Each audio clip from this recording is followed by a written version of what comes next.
fine. Yeah. But yeah, so this episode, everyone's finally going to Forest Terminal. We're finally getting there. And, like, on the way, they just happen across a friggin' noodle restaurant with a building that's shaped like a literal skull. Yeah, so it's like, oh man, this must be some kind of trap, but it's like, no. Yeah. No, it's just a Daramon who's a terrible cook, apparently. Yeah. It's like, it's so obvious that I really like the fact that it's not a trap. Yeah, like the skull building is like kind of over the top, and it's like, oh, this is a trap. And it's like, nah. Nah, it's just a normal restaurant, and then they just eat the noodles, and the noodles are really bad.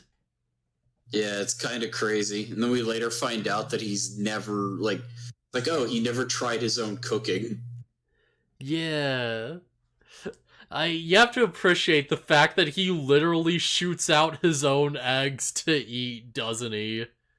Yeah. Also, am I crazy, or did he crack the eggs and leave the eggshells in the pan?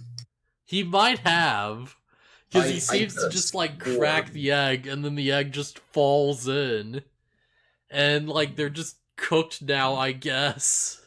Yeah, I could have swore that there were bits of eggshell in the bowl. I had to like pause it and look at it, and it's like, well, that's what it looks like. Yeah. To be fair, if you're making food with your own eggs, then I mean, would you really want to eat your own eggs?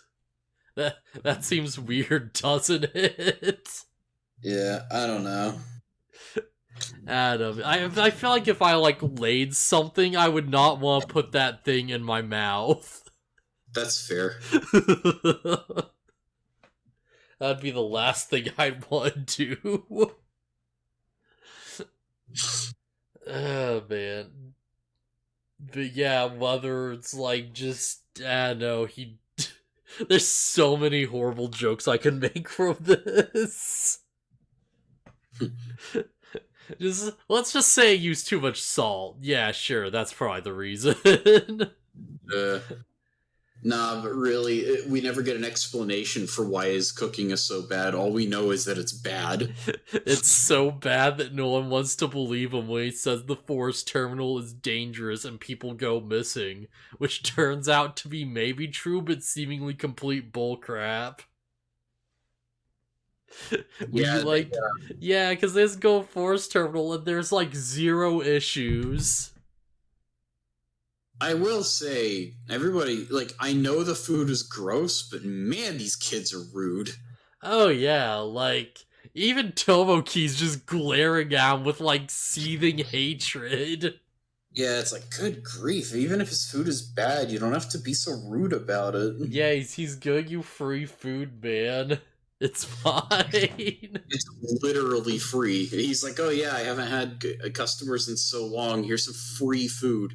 And it's okay, if it's so gross it's inedible, just politely be I don't know. Just be polite about it. Good grief. Yeah.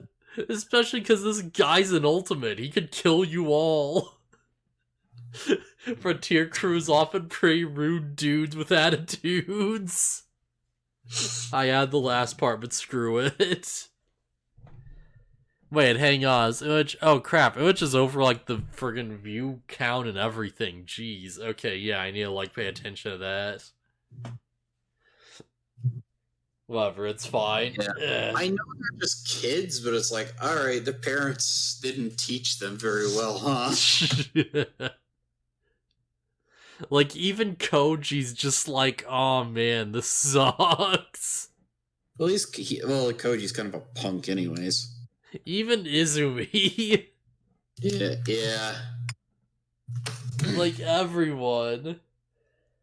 It's alright, whatever, let's just go to the forest terminal. And they just go and, of course it's kind of filler, but I kind of do appreciate that it's there's just a series of like natural blockades to getting to the actual like forest terminal temple or whatever, the Yeah, like and it requires castle. Yeah, the yeah, crystal castle.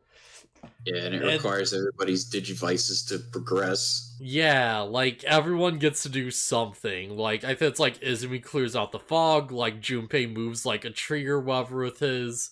There's multiple people whose digivices just unlock doors and let them in. And it's like, okay, yeah, makes sense. Yeah, my one complaint is like why didn't the one to clear the fog happen first? Yeah, I guess that would make more sense, but I guess it wasn't as much of a problem until then. I mean, it wasn't a problem when they got there because they were already at their destination. Yeah. If they kept walking a few feet further, they would have seen the front of the castle. Mm-hmm. And like, Also, there's yeah. another thing. It's like, why doesn't the path? Clearly, the path didn't close itself back up when they got there because the bad guys just kind of stroll in. Yeah, why do like if they could relock the doors, that'd be pretty effective. To be fair, like regarding the doors specifically, Grottomon just kind of smashes the doors down with his hammer. Yeah, that's true. So But maybe they it's like, could have just broken all along and like all the defenses are kind of just like whatever. well, there's the fog and the trees or whatever that are like hide the path and everything. Like there was stuff that was there that is like you can't just brute force yourself past that didn't like reactivate or whatever. Yeah, so it turns out that it's like they have this big like trail to just get to his castle in the trees that's protected by Sorcerermon, who's just like a white wizardmon because of course. Yeah. Also apparently like so in English his name is like Sauceramon, like SOCIR whatever. Like and Yeah, that's in weird. its original name is Sorcerymon, which makes more sense. Yeah. But yeah, it turns out the big backstory behind all of this is that effing there's the big war. Lusamon stopped the war but was then like a tyrant and stuff. And then like the legendary warriors stopped him. And that led to like Lusamon and like Ophiomon, Cherubimon taking over as the three great angels. And then Not Cherubimon betrayed them. yeah, not Lucimon, Ophanimon, Seraphimon, uh, And yeah, Seraphimon, Cherubimon, yeah. Ophanimon, and Cherubimon. Yes, Yeah, yeah. And Cherubimon, like, betrayed them, and, like, Lucimon was wounded, and Ophiomon had to, like, seal him away in a crystal barrier to protect and or heal him? To protect that's him, mostly, I think. yeah, that seems to be what it was. He might have been damaged, and the big crystal was like a Saiyan healing tube. Yeah, and once he's in there, he can't really get out, so, you know... Yeah, so Ophanimon gave the key to unlock his healing tank to the kids. So of course, like, you know, now the kids are there, they undo the barrier as instructed by Ophanimon. This is why they had to go a forest temple. Yeah, And like they free Seraphimon and he's like, oh cool, alright, thanks, I'll take care of the rest myself. I'm kind of a mega. Yeah, you can just go now, we can just deal with this. And then he doesn't deal with it. Yeah, it's like that's the thing, it's like, alright, we have a Mega now. We have friend Seraphimon. He's literally one of like the great angels. He's literally on par with the final boss, which is the boss of the bad guys. And he's just straight up like, oh yeah, leave Cherubimon to me, I can take him. And like all of Cherubimon's minions show up. It's like, for a storytelling perspective, I get it, you know, like, if Seraphimon just wipes these dudes, there would be no threat, and this is a nice way to, like, introduce the villains, you know, without, like, just, you know, completely having Seraphimon just go away or whatever. Like, the villains Yeah, show up, and, you know, the heroes have to, like, fight them for a bit and be like, oh, they're so strong, and that's our big villain moment. But also, Yeah. Seraphimon should have probably just wiped the floor with them, like, immediately. To be fair, the way that he's defeated makes a lot of sense because it Oh, wasn't the yeah. power, it wasn't the strength of a lower level Digimon that did it. It was his own attack. Yeah, I feel like ultimately it is well handled, but it is kind of frustrating that it's like, oh yeah, we just, like, reawakened one of the greatest, like, friggin', like, heroes of the planet, this supreme angel leader of light with all this, like, power and stuff, and does nothing, and he's gone. And he's dead. Like, it really makes Seraphimon look useless, doesn't it? Yeah, Mercurymon, like he fires off Seven Heaven at the bad guys, and Mercurymon's just like, aha, I have a mirror, and it does what mirrors do in video games and TV shows and stuff. Yeah, it reflects light, literally. Yeah. Although it's more of like a weird portal thing, if I remember right. Yeah, he absorbs it into one mirror and then fires it out the other. Yeah, which makes sense. You know, it's a cool ability. Yeah, and of course, Seraphimon is strong, and so he can defeat himself. I feel like I have one, like, kind of quote-unquote genuine, like, nitpick / complaint about this, which is that, like, I know they didn't all get hit with, like, all 7 balls, but if, like, 7th Heaven kills Seraphimon, then, like, shooting a bunch of, like, champion-level, like, monsters should have just annihilated them. Yeah, several. So I counted the light balls, and they're exactly 7 because like two hit 2 of them, and then 3 hit the last one. Yeah. And it's like, I don't know, that should probably be strong enough to kill them. To take out at least Grottomon. Yeah, Grottomon, who's gonna well, Grottomon's lacking a beast spirit. So is Ranamon, which we learn later. Oh yeah. But yeah, like, I'm actually like this a lot. This is a pretty good introduction to the villains. Yeah, it's about time somebody besides Grottomon did something. Yeah, I like that, like, we're finally moving away from Growlmon, and it's like, okay, yeah, we just have this fun, crazy, like, crew of weirdos. Like, and Ranamon, who's not as crazy as the others, but still seems a bit crazy.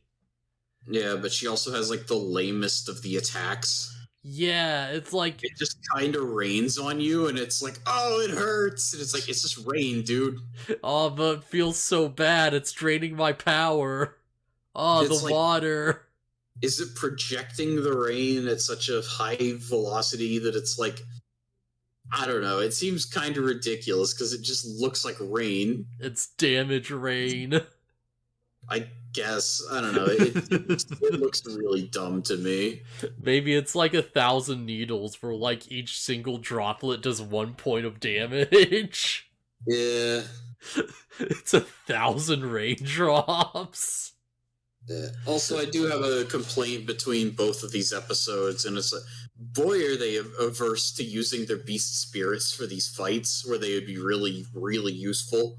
Oh yeah, like, especially in the next episode, it's like, if they just use the beast spirits, that would be, like, that would explain a lot more than, like, because like, The go ahead, beatdown- yeah. The beatdown that Takuya and Koji endure in episode 14 is the dumbest. I was thinking more because, like, effing, friggin' all the Growlmon just appear. Sorry, not all the Growlmon. All the Golemon just appear, and they're just, like, blasting through them. And it's like, one of these things kicked all your asses at once. This makes no sense. Well, to be fair, they deal with several Golemon all at once without slight evolution, so they've clearly somehow gotten a better better command of their powers or something. It just comes off really inconsistent, and it's literally just like, oh, well, there's more Golemon, so now they have to be strong enough to one-shot them, because there's more of them. And we gotta have more Golemon to up the stakes, right? We can't just do one again. Yeah, even Tomoki with his like weak-looking ice breath attack kills like 2 or 3 Golemon. Junpei kills like 5 at once. Yeah, but that's not fair. We've established that Junpei is the biggest and the strongest. Junpei is the strongest and the most capable. He is. We're not even at that episode yet, but boy. Oh man. Uh, I'm I just gonna save off till we get there, but boy, do I have some thoughts about Junpei being the strongest. I'm fine with it. Oh yeah, I feel like it Personally, just gets funnier the more you think about it. yeah. Like, Junpei, I mean, okay, so let's be real. Episode 13, they meet Seraphimon. Seraphimon gets his attack reflected back at him and dies. They get his Digi-Egg and run away. Episode 13 end. Yeah, this is the only thing Izumi is good for now. She is only good for, like, stealing the egg and raising the new Seraphimon baby. Yeah, until Bokomon Until Bokomon just shows up and just steals the egg from her. He's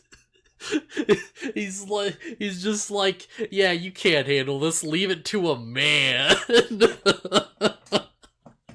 To be fair, Digimon are genderless, and Bokomon's voice is fairly androgynous. Yeah, it's just really funny.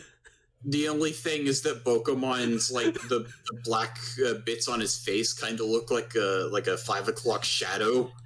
Yeah, Pokemon's just started childering, and he looks like he's already done with this shit. Yeah, Pokemon like puts the egg in like his little band or whatever, and I think Izumi just says like, "You look pregnant." Yeah. Oh man, but yeah, like everyone just escapes the bad guys because there's all of them out there. There's no way. Yeah. And like as they're escaping through this sea tunnel on on a Trailmon, we just get this shot. It's like I have no idea what's going on with Randomon's proportions right here. Like the more you look at, the more off model it gets. Whoa! Yikes! Takes a real Digimon to do a woman's job. Holy crap! What in the world? Yeah, because immediately I was like, wait, what's going on with her boobs? And then I screenshot it, and it's like, whoa, what's going on with her waist? Yeah. Okay. So what it is somebody at the animation team was horny. I like realistically they probably miscolored stuff and just screwed up, but yeah, sure, why not? Because they hold on this for like a good second. I didn't even pay attention. I didn't even notice. Yeah, because there's this, and there's another way less interesting little still where, like, yo, for just one shot, like, Chalkmon gets knocked into a wall and his headband is just white for some reason. Right, you posted that, I think. Yeah, but this is way funnier. Yeah, they forgot the color in Chalkmon's headband. Little guy isn't looking too good either. Yeah, he looks alright. Grottomon always looks like a gremlin. Also, I think it's just because we're seeing him from the front. Yeah, so it's like we're seeing the big nose like head on. Although it does look crooked. The design looks like it's lopsided. I think it's because he's smirking and it's like throwing things off. Oh, maybe. That would make sense. It's a bit odd. It's a bit weird. But oh boy, Randomon, what the heck? Yeah, geez, just I was looking at her right side and it's like, holy crap. Oh yeah, also the Trailmon just does a big jump and it's fun. Yeah, we should probably, you want to do like your transition thing to episode 14 or whatever. Yeah. If you think Digimon's horny now, look out for X-Ross Wars. Digimon's been horny since Adventure. Yeah. Not all the time, but it just is in certain places. Like the writers and everything are just like, oh yeah, Andrewamon and freaking what's her name? Lady Angelmon Devimon. and yeah, Lady Devimon with the cat fight. Yeah, the literal cat fight. Because, I don't know, is Angelmon technically a cat? I don't know. Probably not. Maybe. I don't know. I mean, they evolved from Gatomon and Black Gatomon, respectively, so... All I know on X-Ross Wars... All I know on X-Ross Wars is that apparently, like, there's a Digimon couple that, like, has kids. And that raises so many questions, it's not even funny.